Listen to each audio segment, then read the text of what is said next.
Hey guys, welcome back to Lab Cyber. I'm Alex. Hope you're staying safe and well wherever you are.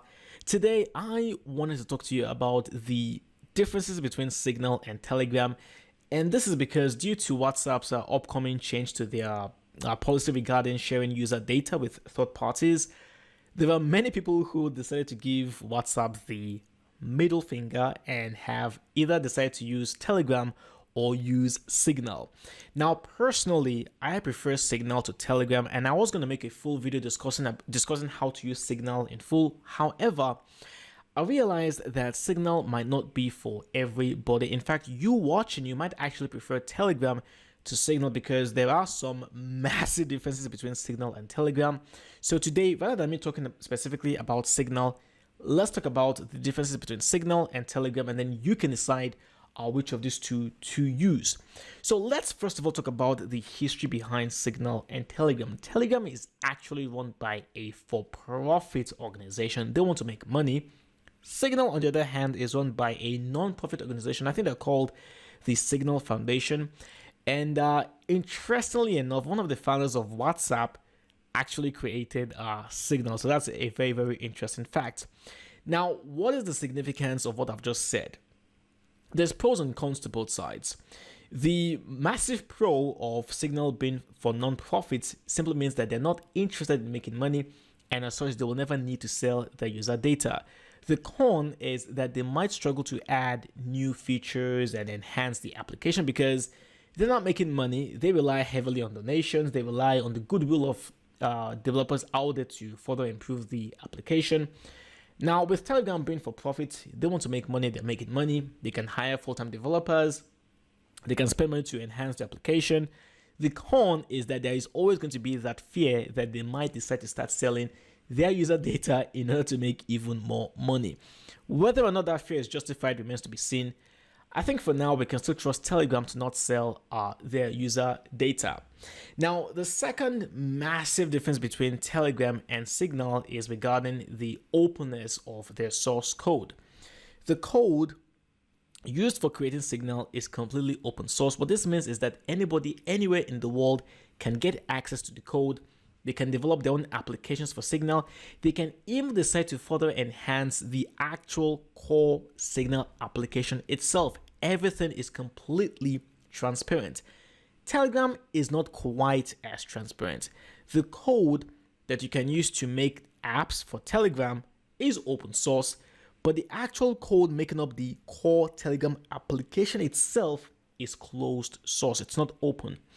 There is nothing out of the ordinary here. Telegram, again, is a for-profit organization, so as such, it's only natural that they will keep the code that makes up their core application private. So there's nothing out of the ordinary here. However, due to this fact, I prefer Signal because, once again, Signal's code, everything is completely transparent, everything is completely open, and even if they somehow decided to add some code that can spy on the user data, some developer out there will point it out and say, hey, Signal, I found this code that can spy on your users right here. Why do you have it? So Signal will never ever do anything like that. Their code is completely transparent. They have nothing to hide.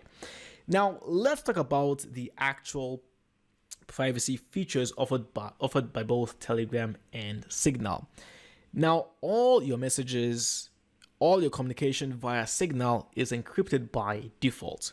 Offers you end-to-end encryption. What that means is that if you're using Signal on your mobile device, you send a message to your friend using Signal, it is only you and your friend that can actually see those messages. No one else, not even the developers at Signal, can see your messages. Now, Telegram also offers you secure end-to-end encryption. However, it is not enabled by default. If you want to initiate a private encrypted communication between you and your friend using Telegram, you will have to initiate something called a secret chat before and the message can become encrypted. So both offer you end-to-end encryption. It's just that with Signal, it's enabled by default. With Telegram, you do have to go one extra step. One other thing you should know about when it comes to the end-to-end encryption is that with Signal, you can also run end-to-end encryption with group chats. So if you're in a group with 3 or more friends, you guys can have secure chats, secure communications, no problem. With Telegram, that is not available. With Telegram, you can only have end-to-end encryption when it's between two people. So it's just you and a friend of yours. If you're going to initiate a group chat, I'm sorry, you're not going to have end-to-end encryption with Telegram. All right, so now let's talk about quite possibly the biggest difference between Signal and Telegram. Now, when it comes to your messages with Signal, everything is stored locally on your device. There is no Signal server out there that stores your messages. There is no cloud storage for your Signal messages either. All your communication, everything via Signal is stored in one place, and that is locally on your phone. Now, the obvious advantage here is that privacy does not get any more private than this when all your communication, everything is stored right here locally on your computer. It's not out there in the cloud. It's not on some Signal server out there. It's in one place only, and that is your phone. This is about as secure and as private as you can possibly get. The downside here is that if you end up losing your phone or you change your number and you did not initiate a manual backup, you've pretty much lost all your messages. In fact, on the Signal support page, it says right here that message restoration or account transfers are not currently supported if you do not have your old device, cleared your phone, lost your phone, or changed your number. As such, when it comes to backing up your messages with Signal, you are on your own. You would have to manually back up your messages on your computer. However, let me ask you a very interesting question here. When was the last time that you had to retrieve an old message you sent your friend or a message that your friend sent to you? I asked myself the question and I've never had to do so. In fact, the point here is that even if I wanted to retrieve a message that my friend sent to me, maybe talking about a particular subject or something like that, and I've forgotten, rather than me searching through my phone, I can easily call my friend and say, hey, look, a few months ago you told me about this stuff. Can you remind me what it was? It really is that simple, right? So I don't think it's that much of a disadvantage that if you lose your phone, then you've lost all your messages. I'll be more concerned about my contacts. That's actually what I really fear when it comes to losing my phone. It's not the actual messages themselves. So with Telegram, now Telegram has a Telegram server. Your messages can be backed up on the Telegram server via the cloud as well. So when it comes to backups, Telegram offers you all the convenience in the world. You don't have to worry about manual backups, things like that. However, you of course exchange some privacy for the convenience.